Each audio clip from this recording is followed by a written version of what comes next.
It's off-grid electrical. When I'm saying all these things, it can be really confusing. That's a battery charger, that's a battery charger, and that's a battery charger.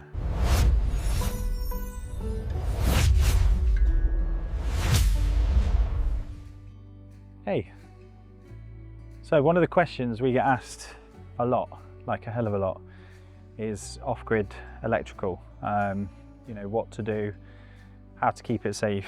There's probably too much ground to cover in one video, but we're going to go through the system and try and simplify it as much as we can to show you what an off-grid electrical system must include. And this is a 5 kilowatt system. We have 300 watts of solar, we have a 2 kilowatt inverter, 30 amp MPPT, 60 amp DC to DC charger. Now that might have just sounded a lot of French to you if you're new to this space. If you've done these installs before, you probably would understand what I've just said. But when I'm saying all these things, it can be really confusing, but I'm going to simplify it now. That's a battery charger, that's a battery charger, and that's a battery charger. All of them are 12 volt battery chargers. This one also doubles up as a 240 volt power supply for the whole system.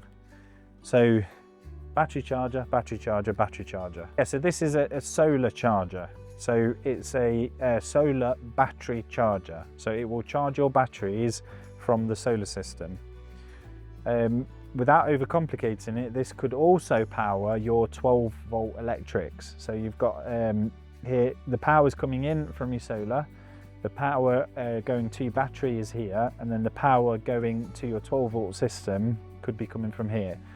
We don't tend to wire that up because we're going to be using the power from the batteries anyway, but we could, if we wanted to, we could send the power from there straight to our 12 volt fuse board, so any excess electricity will be going to there. But what we're going to do is we're going to wire that over to the water heater. So if there's any excess power on the solar system, it's going to heat the water. So if we've got a full battery, it will heat the water. This system works on 240 and 12 volt. So we're going to have this heating from our 12 volt system, heating from our solar system, and being able to heat from a 240 volt system. So again, to simplify it, this is a water heater, it's an electric water heater. This plugs into your normal mains electric, so like a plug like that. So if you can see that plug there, it's just a normal house plug, you'd plug it into there. When the inverter, this large thing here is on, which this is an inverter charger. So an inverter charger will give you your 240 volt electric, so your house electrics, right? And it will give you 2 kilowatts of power up to a maximum of 4 kilowatts of power. So what that means is if you've got an air fryer and your air fryer is going to draw 2000 watts of power, this will power it. So this will draw the energy from the batteries, translate it into 240 volts, send it to your air fryer, and you'll be able to use your air fryer with this inverter charger. This, when you're plugged in to a campsite, so from the outside plug, the electricity comes through into a fuse board because we want to protect everything, and we want to protect ourselves from any dodgy campsite electrics in Portugal, Spain, Greece, wherever we go. We want to protect ourselves. But when the power comes into this, it comes into your inverter charger. Your inverter charger then switches over and says, we don't need to use the batteries now, we're going to use the electrical power from outside. So we're going to use the campsite power. So there's no need to switch anything. The inverter charger will do that. And then at the same time, this thing's quite smart, it will also charge your batteries. So the reason why we use Renogy is we feel Victron is brilliant and we will install Victron, but we're trying to give people like a cheap, a middle price and an expensive one. So Victron is always going to be in the high-end expensive one. We have got one even further from that, which is custom, but to give you an idea on the custom electrics, like that's in the tens of thousands of pounds. And you might be looking at me going, Jamie, you're absolutely crazy. But when I tell you that an alternator in that system is £3,500 just for an alternator, then you'll start to realise why that is so expensive to have that system. It's pretty impressive, but we don't need that for everyday van life. This and a 5 kilowatt battery system is more than enough. So there'll be a lot of terminology used in batteries, like it's 200 amp hours. I like to break it down into wattage or kilowattage, so it's easier for me to work it out, so I can then work out what else you need in your system to power everything in your van house or your home on wheels. You know, that's what van life is all about. So if you imagine this is your bank, and in your bank account you can only put a maximum of 5,000 watts. So rather than pounds, you're putting 5,000 watts. So when that's fully charged, you've got 5,000 watts that you can spend on the electrical goods in your van. So if you use an air fryer that's drawing 2,000 watts an hour, in 1 hour you will have taken from this battery 2,000 of that 5,000, leaving you with 3,000. But with your battery charger, if you're plugged into a campsite, it wouldn't even use the battery, so you're fine. But just for this example, this is going to be charging those batteries at 65 amps, that's about 1,200 watts. So 1,200 watts an hour is then going back into that battery. So in about an hour and a half, your battery is back up to 5,000 watts. You can't get any more than that out of the battery unless you add more batteries to your system, so more bank accounts to your system. So when we're planning like things like your fridge needs to be on all the time. So your fridge is going to be drawing maybe, I don't know, 40 watts every hour. So if that's doing that every hour for a whole day, that's 24 hours multiplied by 40. So what's that? 920 watts. So if we're drawing 920 watts from our battery bank, that would tell me that when I'm designing this system, that we could have 5 hours off grid.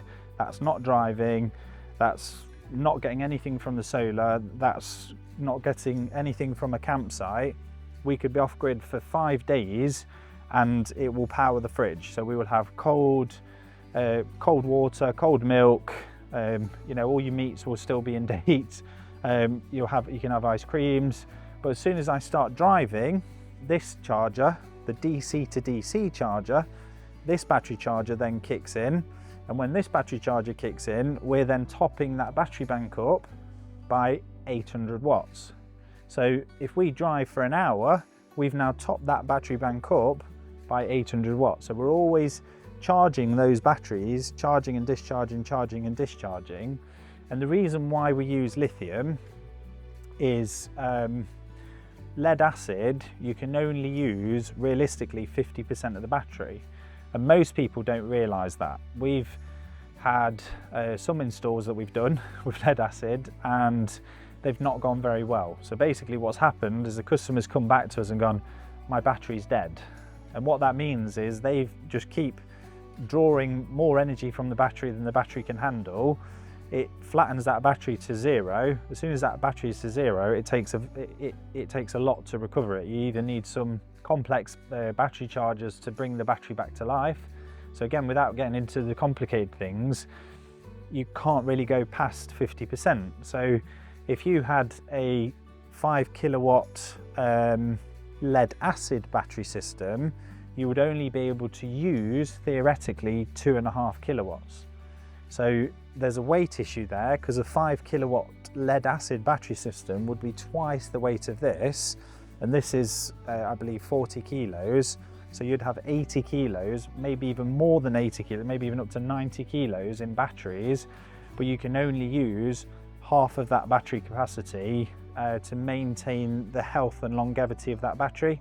Otherwise, you could be throwing that battery away after less than 12 months, especially if you're van lifing. So that's where, again, lithium is so important for van life. Yes, lithium can be dangerous, but that's why we're putting safeguards in place. All the equipment here is Renogy.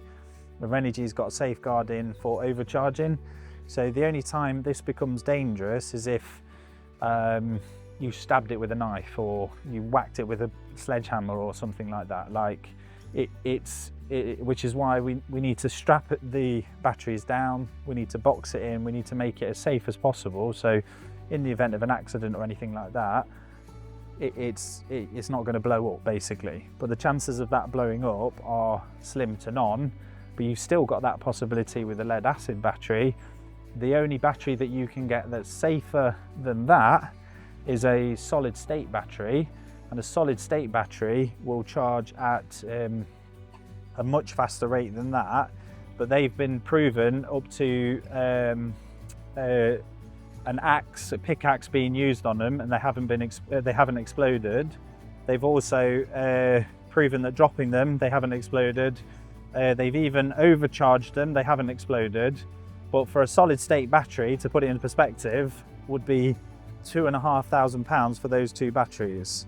With Renogy, we're looking more like, I think Renogy's prices today, it's around about £800. So 2026, these batteries are 800 quid. So if you're looking at this video and it's 2036 and the batteries are now £1,600, you can now reminisce on this video knowing that these batteries were like 800 quid.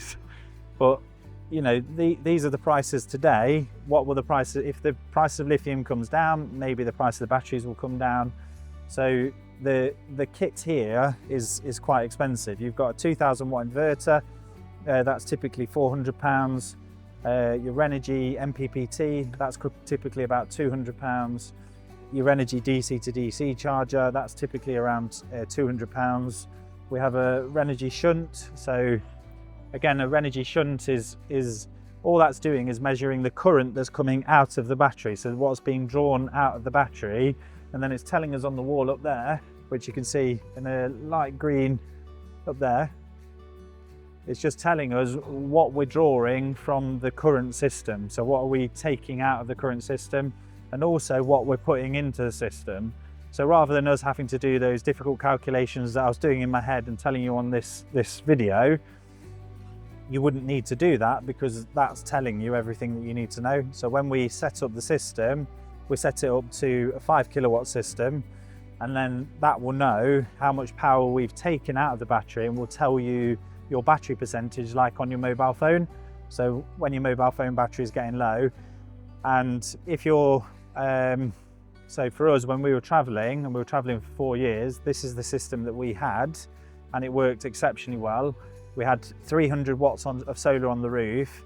The more solar you can get on the roof, the better, because that's going to keep you off grid for longer, especially on those sunny days, because that's going to keep everything kind of topped up.